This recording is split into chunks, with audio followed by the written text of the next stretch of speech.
maybe where did the, Dima story start? So you can, pick your point in time, and I'll let you take it from there. Well, I'll take it to the beginning. I was born in Ankara, Turkey, and raised in Jordan. So I am a Middle Eastern woman raised to believe that I have no voice and no identity. And I had a pretty difficult childhood. When I was 20, I got married through a traditional marriage, and we moved to San Diego, California together. So here I was, 20 years old, with truly no identity, no goals of my own, and I was totally lost here in the U.S. with a lot of culture shock and the challenges that any person who initially comes to the U.S., especially in my situation, I didn't speak English very well. It was pretty tough. So after a few years, I became, I guess, more and more aware of who I am. I would observe the surrounding. I would observe the community around me. And I realized that I was no longer ready to be silent. I wanted to truly be who I'm supposed to be. So the marriage I was in was very abusive, and I ended up escaping from that marriage. As a result, my entire family turned against me, including my father, who now it's been 19 years and he's still threatening to end my life. But the best part about the story, all of these challenges, all the hunger that I was facing to have an identity gave me the energy that I needed to get educated, to believe in myself, to work so hard in order to finally discover who I am. So I finished my bachelor's, my master's. I got to work for IBM. After that, I got to travel around the world, manage global teams. And then now I am on an entrepreneurship journey. I started my company 5 years ago. And to me, it is so amazing where I am a person who was raised to believe that I need to follow and that I have no leadership abilities, where I am in rooms, in conferences, inspiring and educating executives and developing the future talent for our world. That's amazing. And I can only imagine, the background there. I'm a Middle Eastern man, and coming from, I was, seeing that type of culture is also very tough as well. So let me ask you, you said that at a point you found where you wanted your purpose to be, who you wanted to be. Can you dive into that a little more? Was it a realization? Was it just a day where you said enough is enough? How did you come to that point? So I had two changing phases in my life. The first one, when I was 24 years old, because I was living a life that was pretty horrible, I became very depressed. So imagine I was 24 years old and I felt that I had no hope for my life. I felt that there's no purpose to live anymore. And as horrible as it was, I think it gave me an awakening to realize that I have a choice. Just the fact that everybody is expecting me to be a certain way, I can choose to be myself. But at that time, I didn't know what myself is. I didn't know what I was supposed to do. I just knew what I didn't want. And that's what gave me the motivation to run away. At that time, imagine 24, I was barely making enough income, like barely. And I figured out a way to survive on my own without getting support from almost anybody other than my uncle. And it was pretty interesting. So when I look back, it wasn't that transformation because I knew what I wanted. It was because I knew what I did not want. And I did not want to live that life. So it was worth for me to escape. And it's worth all the death threats that I still live with. The second time that I had a major transformation was when I was working for IBM in 2009. And I realized that I wanted something more. And also, I didn't know what the more was, but I hired an executive coach and I invested in myself for a few years where she totally gave me more clarity of what I'm supposed to do. So at that time, I was managing a global team of engineers, and we were responsible for manufacturing parts and moving parts around the world. And this may be exciting to some people. It's truly not exciting for me. I would be on calls and I would ask myself, what am I doing here? So my executive coach and my work with her helped me to realize that my true passion is developing others. My true passion is helping to get the best out of people, even if they don't realize their potential. And so that's what started me on a journey to present and speak. And it's hilarious because one of my biggest fears were public speaking, but I knew that I was supposed to be on that stage. Yeah. So I started mentoring anybody that came my way. Any school, university that wanted me to present, I would present. And that's the second transformation that got me to where I am right now. Yeah. And thank you for coming to this.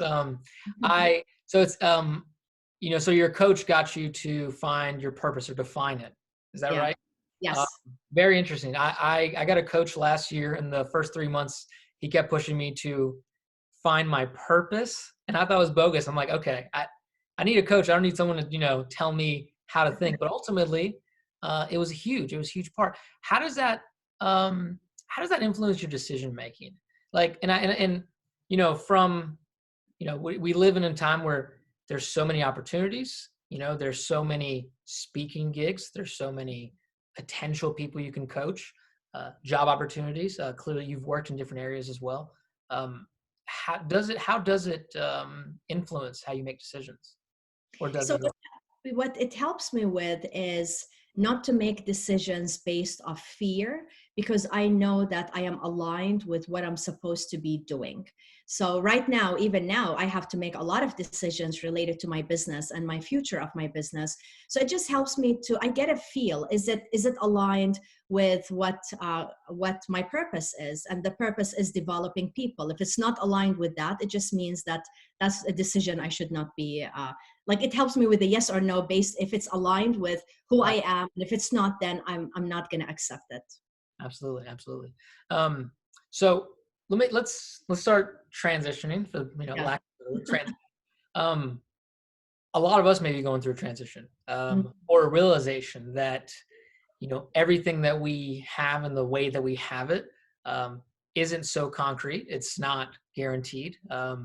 And clearly, I'm talking about COVID-19. One of the reasons we're behind this call and not sitting in front of this audience. So um, how has this, or how have you perceived this, the coronavirus and its impact on people? You work with people very closely. Mm. Any takes on what's been happening? Well, it's absolutely horrible, as we all realize. It is, all of us, one of the things, some of the things that terrify us is our health, our well-being, our family, and jobs and financial security. And imagine all of these are being threatened right now. So a lot of people, they're in a place where so much uncertainty and a lot of change that is expected of us, that many people are not happy with fear, not happy with uncertainty, and not happy with change. So it is challenging all of us to a degrees that we may not have experienced ever individually, but also as a globe and as a global economy. So it is very tough. Of course, I feel the fear that people are experiencing, and I'm living it as well. So and I, as a business owner, I realize how threatening it is to every businesses what we're experiencing. So this is the sad part. So let's put all of the negative thing, but the positive, I don't know, like if you want to be positive a little, I think it's going to create a lot of creativity. It's going to allow people to start thinking differently than what they did before, because we're programmed as society to know a certain path of success, and everybody wants to be successful. The challenge is a lot of people may have followed that path, got the right education, got the right job, started the right companies, but now they're being challenged. So it's a matter of realizing what is the right thing for us. What does the world need? How can we serve the world? And that's when we're going to see a lot of new businesses are going to start, because people are getting opportunity to be locked at home and think and reflect. That's the most important thing. When we start reflecting, that's when we're going to start realizing, is that the life we want, or is there something else that we want that we have been blocking or burying for so long, because we're just busy running and running constantly without giving ourselves a break to think. Yeah, absolutely. Couldn't agree more. And yeah, sometimes it's hard not. My fiance and I recently found out I'm a type 7 on the Enneagram. So we could be flooding, and I'm like, well, at least the water's cool, you know. So it, yeah, you want to be positive. And but you made a really interesting point where there's all these career paths that have been laid out for us. Go to school, get a degree. This is how you go about it. Not some people, and look, this is an audience of entrepreneurs, so change should be very familiar with everyone. Maybe not at this scale, but for some of us, this could be a turning point and having moved into something different. How do you do that? How do you reconcile? Okay, I have to drop my bag, and I've spent so much time putting things into. I've been so much time, prepping it, and I have to drop it here and move on. How do you, and maybe if you could share the story of when you were going through your transformation. There's a gap between this isn't what I want to IBM. So any insight on how do you actually make that transition?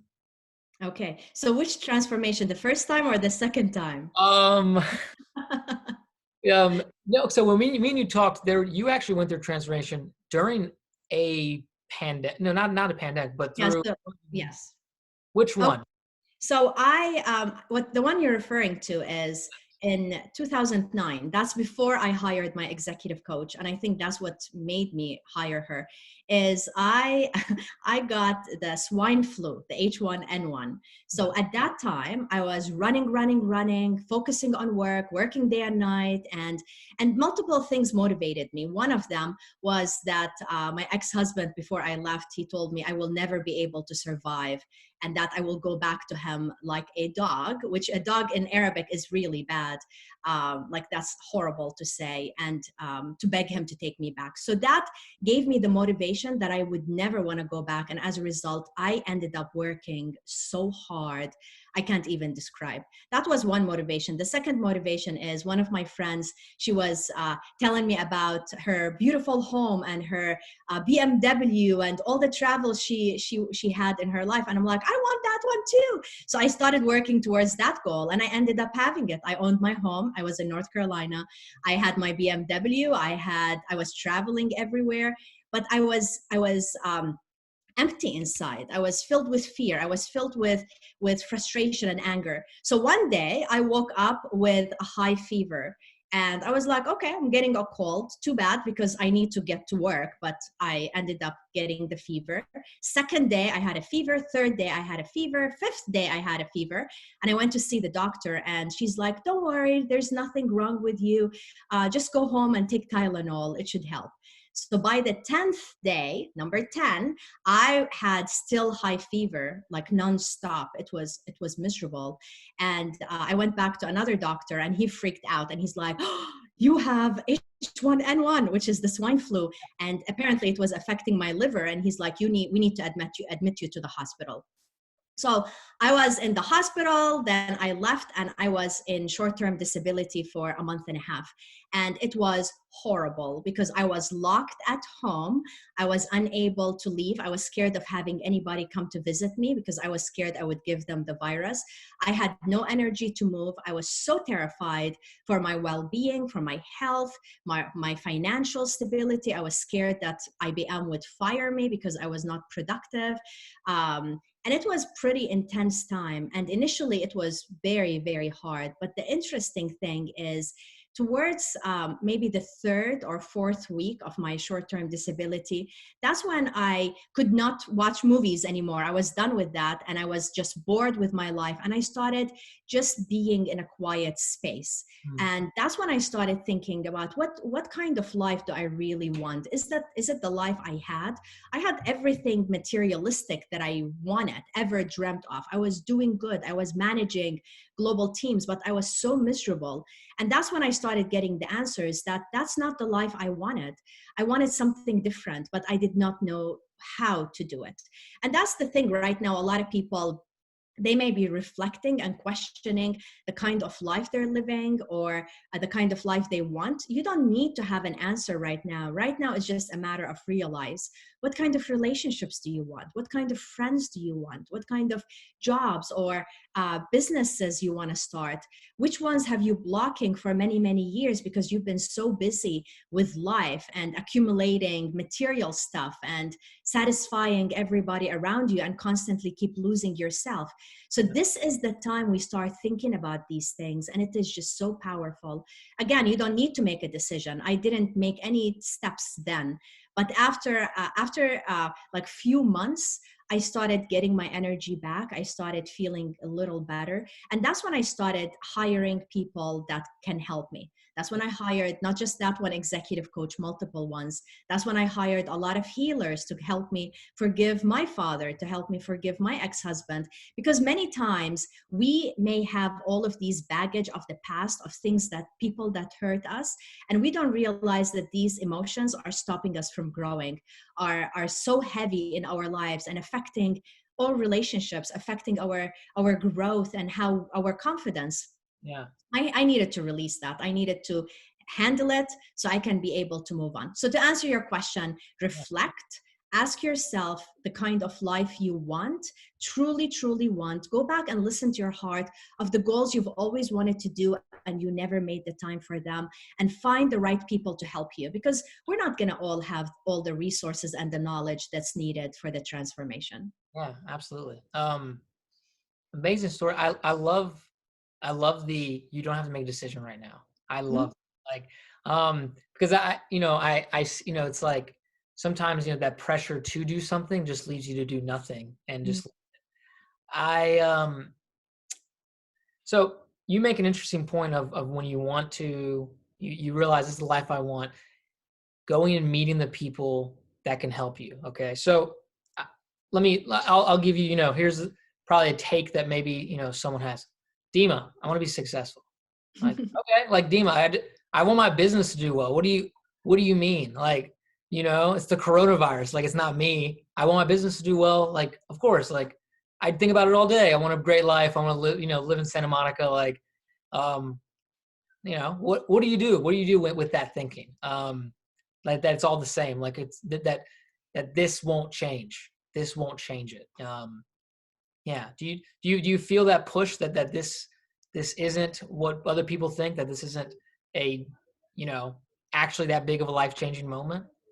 What we're living now, Yeah, yeah. Like do you a major life-changing moment.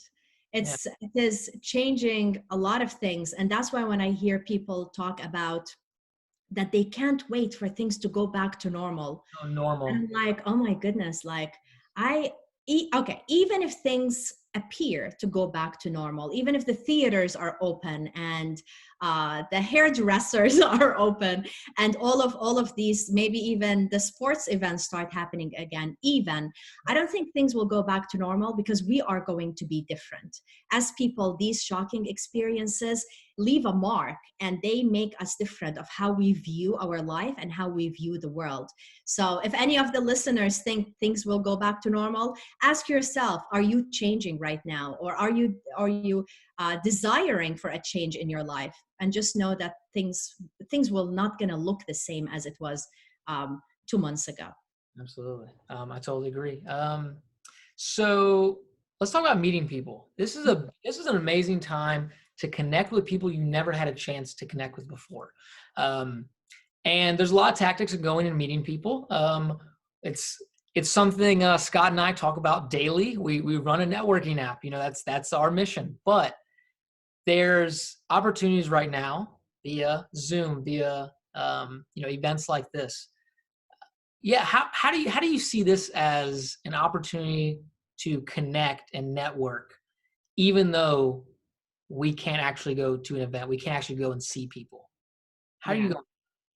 Yeah. So we're so fortunate that this is happening at a time that we have all of these amazing tools. Imagine like 20 years ago, if it happened, the experience would have been very, very different.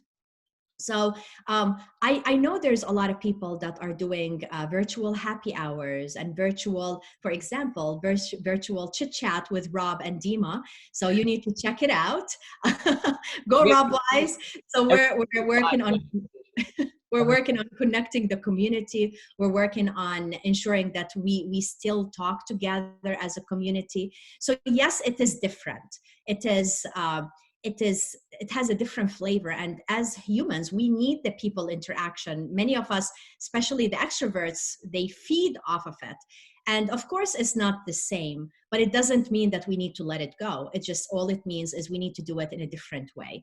yeah, So whether it's Zoom, I know a lot of people now for Easter they connected with their family over Zoom that they may never have done before.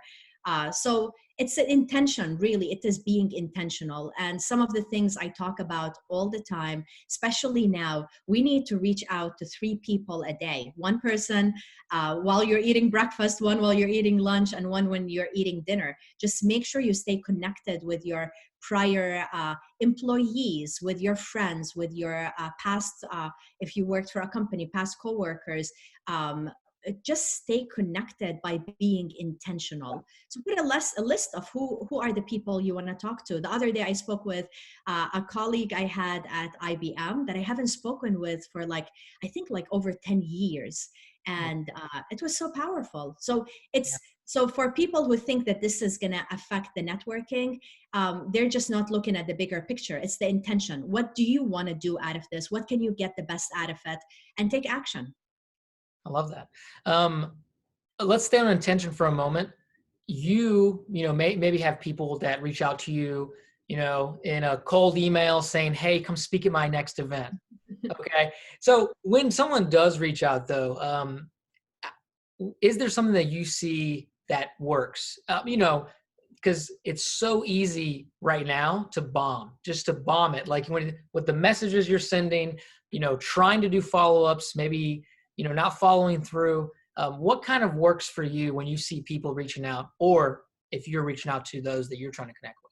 Just a one-to-one, not an event. Very different if you ask this question 2 months ago compared to today. So Yeah. are you referring to in general what I do when people reach out to me to speak at their conferences or events, or are you talking about now? Let's talk about now, because now is easier. So Yeah. now. So it is interesting how a lot of the conferences, they either got rescheduled and many now they're virtual. Mm. So many people, they're looking for opportunities to still be able to host events and to do it virtually. One of the things I have been thinking so deeply about, and I haven't made a decision about, is I don't feel comfortable reaching out to anybody at this point to promote myself as a speaker. Mm. I do multiple ways of promoting myself. At least I did in the past. Majority of people come to me, but I still do outbound. I still do emails and various things to promote my business. But right now I'm not, because I feel everybody is in so much pain and there's so much uncertainty and fear. Like why would I do that? So I'm offering a lot of free Yeah. events.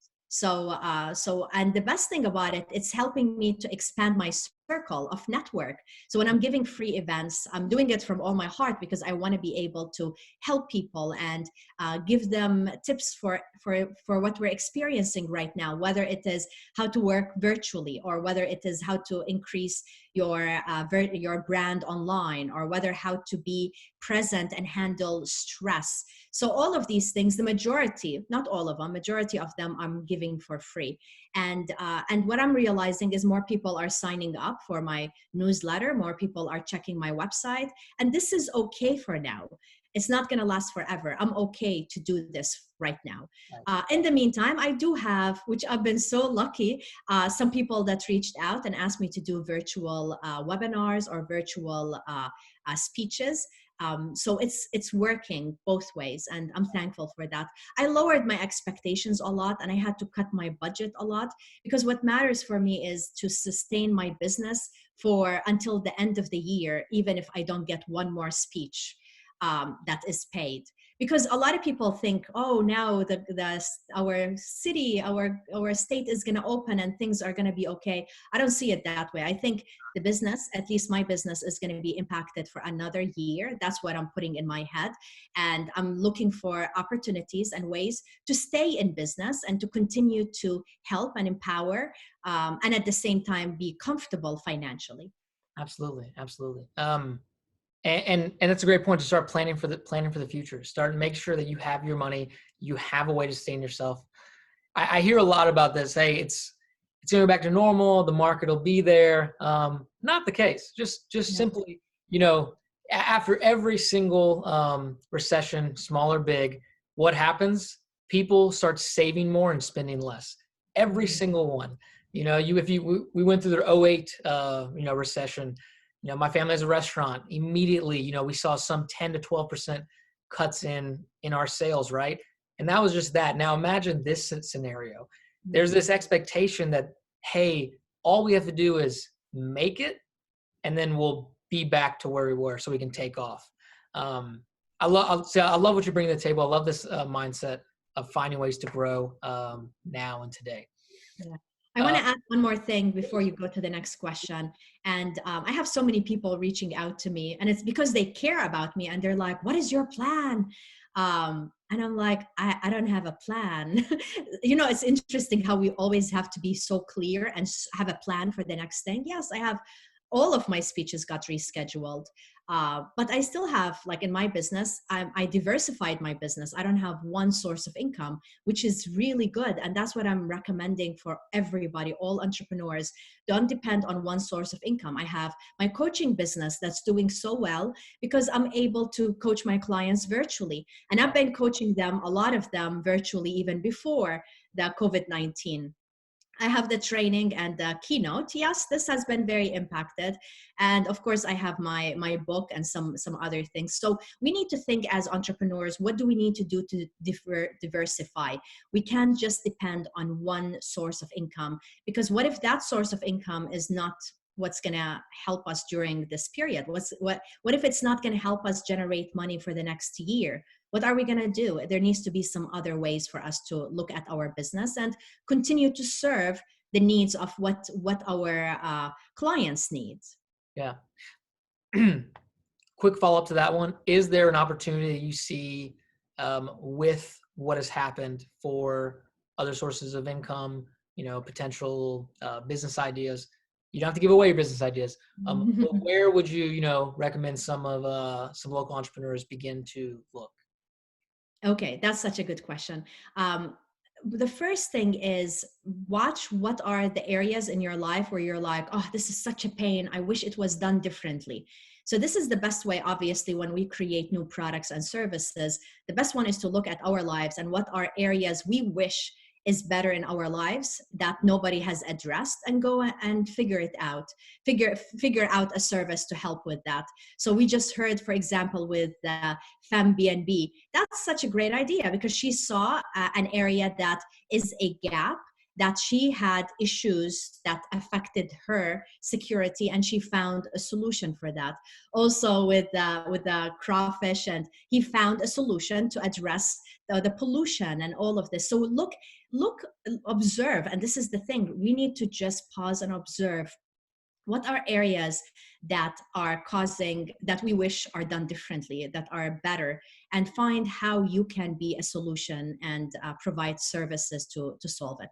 So obviously I didn't give you specific solutions, but it is in general, because each of us, our passions are different, our goals are different, and the things that we have skills in is very different. But when we look around us, there's always missed opportunities that everybody else has not targeted. So see how you can be part of the solution.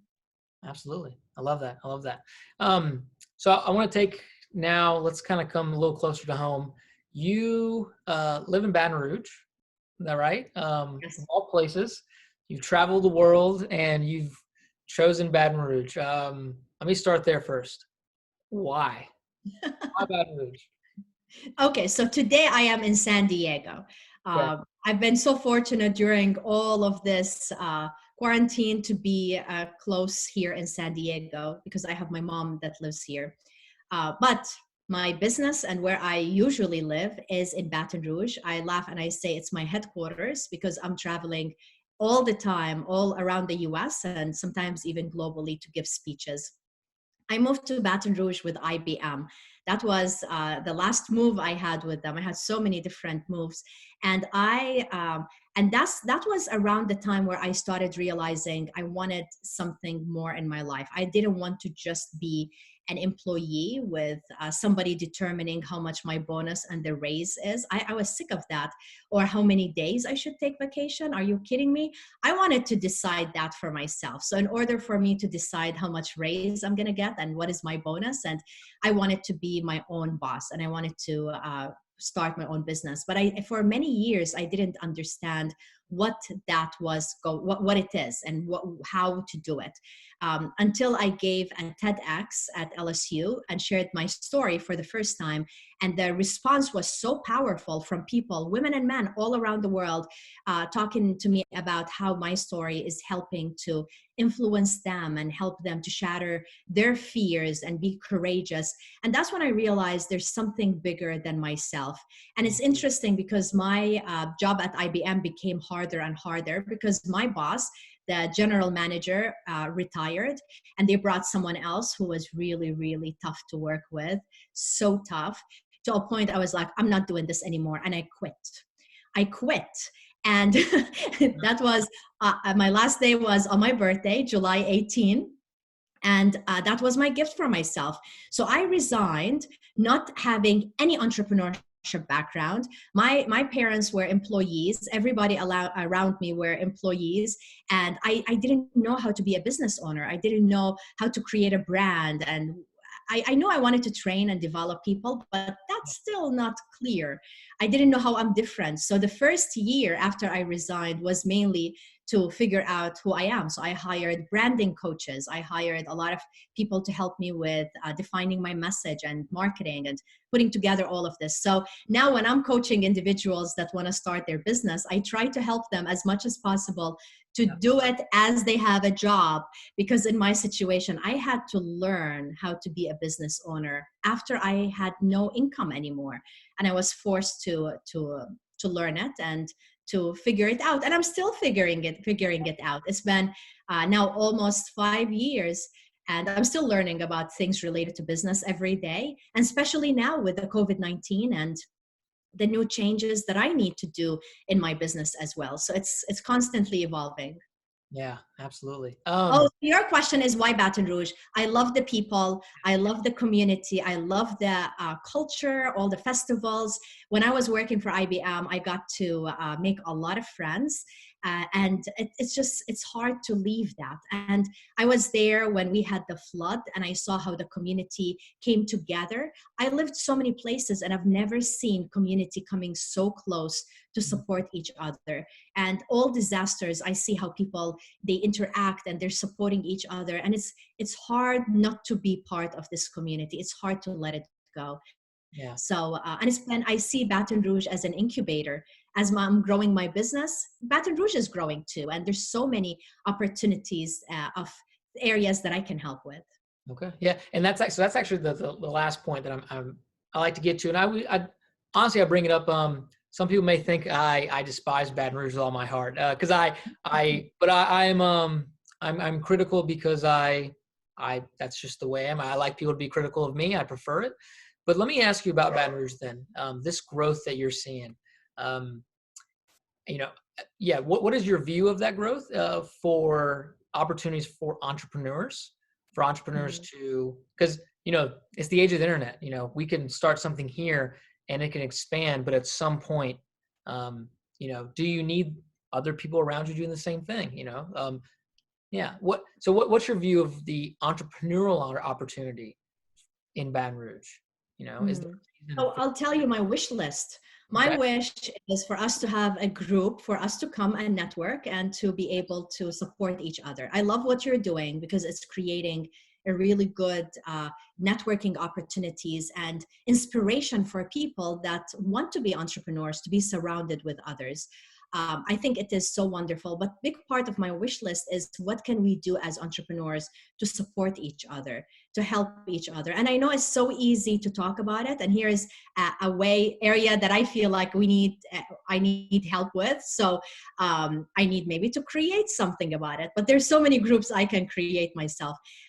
So it's just I feel if we get to know more of who we are in the community and find ways to collaborate and help each other, I think it would be really nice. I can't tell you to compare Baton Rouge to other areas because I'm a new entrepreneur and the only place I have been at is Baton Rouge.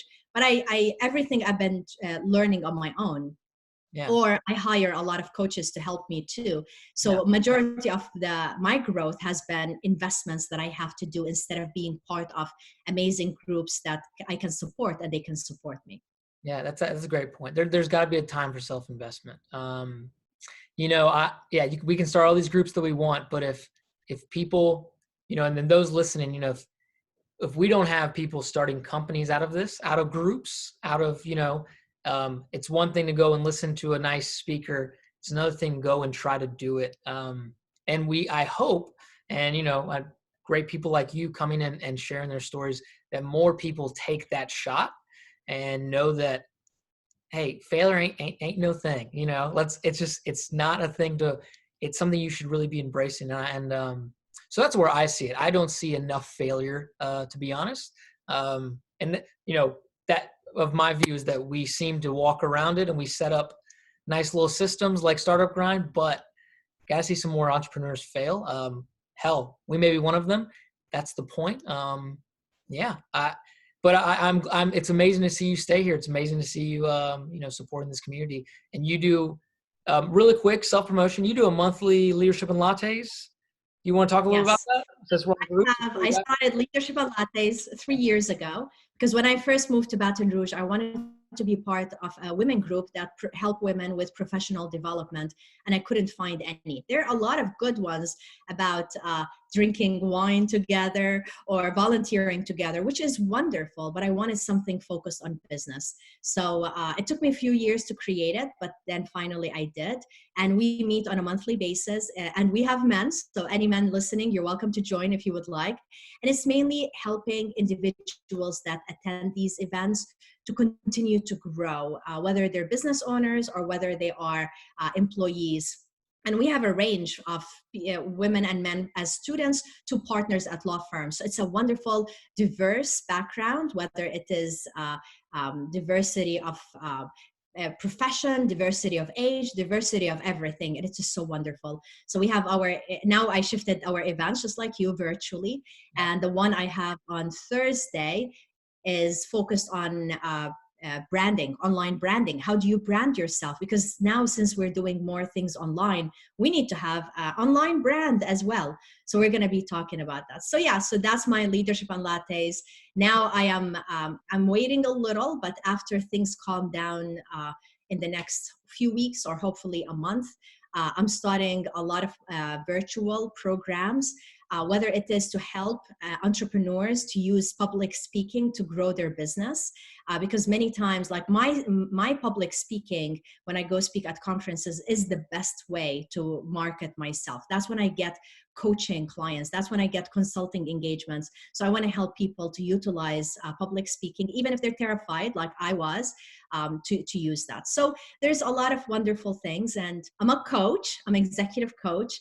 And anybody who's ready or feels that they want to go through a transformation, give me a call. And that's what I want to offer right now. I want to offer 2 free coaching sessions with me. I'm going to put a message of a link. All you have to do is go to this link and enter your name and email address. And I'm going to select 2 people, and I'll send it to you, their names that are going to get each one of them will get an hour coaching session with me. Thank you so much. I really appreciate it. So let me I'm gonna put it back in there to make sure. I think the first one went to panelists, but so guys, that there it is. There it is right there. Check it out. I've been to Leadership Lattes. It's amazing. It's honest conversation, something I love. So definitely recommend. So we're gonna go into Q&A, guys. Please put your questions here in the Q&A section at the bottom. If you put in the comments, I'm sure I can find it. So first one is Adina Kovacs. What do you think? Will more people awake and use this time as opportunity, or will be more afraid? So more Mm. people be awake, or will they be afraid? I think it's going to be a mix. Okay. There's going to be more people using this opportunity for growth and self-reflection, and because our identities has been shocked, our foundation has been shocked. But there's other people, I wouldn't call it they are living in fear. They're going to continue to try to live in ignorance. And I don't mean that I'm not trying to insult anybody, but they're trying to not change. They're trying to keep things the way they were. And these are the ones that I feel I am concerned about, because it's going to be difficult for them to survive in the long term. But the ones that are going to transform, that are going to be open to change, open to facing their fears, open to um, uh, discovering what they're supposed to do in this life, and to find joy. I think, even though it's a process. So in my situation, it's been 11 years. So it's not like you're going to sleep and wake up and you're going to be transformed. But it is an amazing journey. As painful as it was, it is so worth everything. Yes, absolutely. All right. Questions? So guys, feel free to use the Q&A or the comment section. Oh, thank you, Jem. I'm reading one of the comments. You made my day, Jem. Thank you.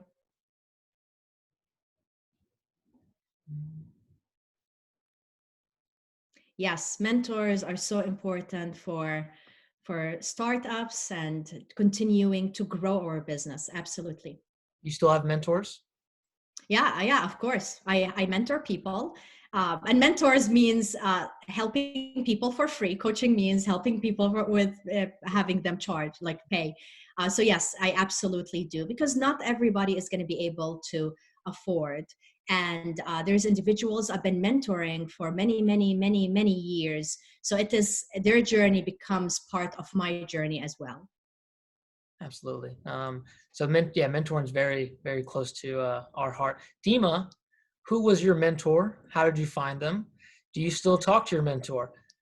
You just Yes. rolling So with I'll tell you some of them, because I am so fortunate. I had in my journey so many people that showed up and helped me, and it's been so amazing. I would not be here without them. So I'll tell you about two of them. One of them, I was at the University of San Diego, and at that time, that's after I escaped from my marriage and all of this, and I thought that I was not good enough. I thought that I was not a leader. And then one of my professors, I talked about him in the TEDx. His name is Dr. Starling. He reached out to me and he encouraged me to run to be the president of the student organization. So can you imagine? Like I never thought I was a leader, and this man, who is my professor, thinks I should run to be the president. So inside of my heart, I was like, oh my goodness, what is he thinking about? And I thanked him, and I started giving him other options for other students that I believed are better leaders than me. But he kept insisting. And finally, I wanted to get rid of him, and I accepted, and I was elected to be the president. And that transformed my life. But in his situation, he didn't just encourage me, he held my hand after that. So after I became the president, he would guide me of what I'm supposed to do and give me advice. And until now, we speak. So when I published my book 2 years ago, I sent him a copy. He wrote a review, and it's so amazing. So that's one. The other one is at IBM. What I didn't tell you is, remember I said I went to see the doctor, and the doctor said, oh no, you have the swine flu. We need to admit you to the hospital. Well, I at that time said no. I was scared because I had no family in Raleigh where I was living. Yeah. And I was worried about how much it's going to cost for me to go to the hospital. Of course, I had the IBM health insurance, but I still had to pay out of pocket. So I went home, and my manager, who was a VP, he called me and he said, "How did it go?" And I said, "Oh, that doctor wanted to admit me to the hospital, and I didn't want to." And he's like, "Dima," and he's Scottish, and I'm not gonna try to make his accent. He's like, "You better call the ambulance to get you, or I'm gonna come and pick you up and take you to the hospital." So he was so amazing because during that time, before and after, he was always there for me to support me and give me guidance. He's the one who gave me my first management job, which was a global management role. And we stay connected until now. So when we are dealing with this, I reached out to him to check on him and his family. And because it's not just a matter of mentorship, it's a matter of trust and friendship. And that's the best mentors or coaches, the ones that you build such a friendship with them that you know, even after 10 years or 20 years, you're gonna, when we go through difficult things, you're gonna go back and want to check on them.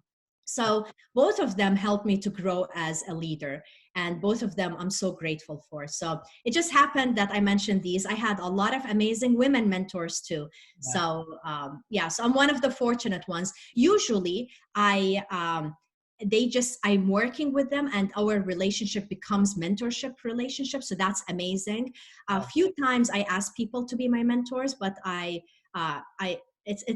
didn't have to, because somehow, again, I'm very lucky where I get in touch with people that are amazing and I just go in their shadow and have them help me. Yeah. There's an art to it. There's an art to finding mentors. More people want to help than you would think. So I got one more question here. Is it wise to seek wisdom from others, no matter the age? Tell us. So would you take advice from, I'm assuming younger than you. So would you take my advice? Is it Absolutely. wise to seek wisdom from others, no matter the age? Yeah, like why not? Because you're coming with a different background and different view of the world that I may not be thinking about.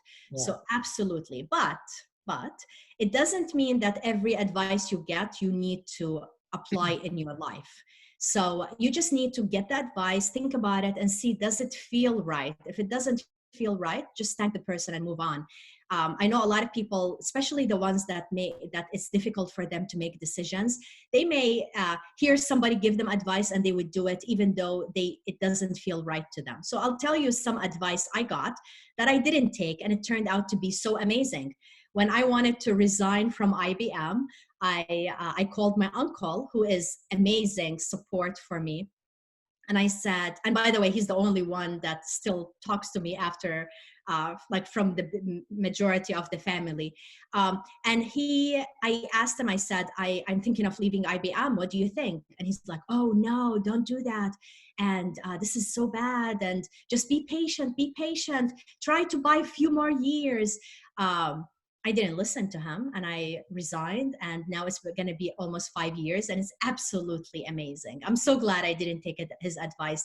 Also, when I was about to write my book, Mm, I was talking to my mom, and anyone who reads the book will learn about my mom's journey as well. And I told her I'm writing Breaking Vases, which by the way is this right here. nice. I said I want to write Breaking Vases, and I hired an editor, and she called me and she's like, "I think it's a bad idea. Maybe you should not write it." And of course, you may know, like as a Middle Eastern family, we don't like to talk about our pains. You just hide it. You act like everything is Oh yeah, okay. you don't bring it up. You don't. Yeah, things will happen in my family. And I find out from like my sister. She's like, "Yeah, this happened." I'm like, "No," but she just keeps it from us. So that's how she Yeah. is. And Interesting. at that time, she said, "There's nothing special about your story. Like just move on." And I'm like, "Well, if you heard of a Middle Eastern woman who had to deal with so much challenges and death threats, and she got herself educated, got in leadership, and became an entrepreneur to empower people globally, would you like to read that story?"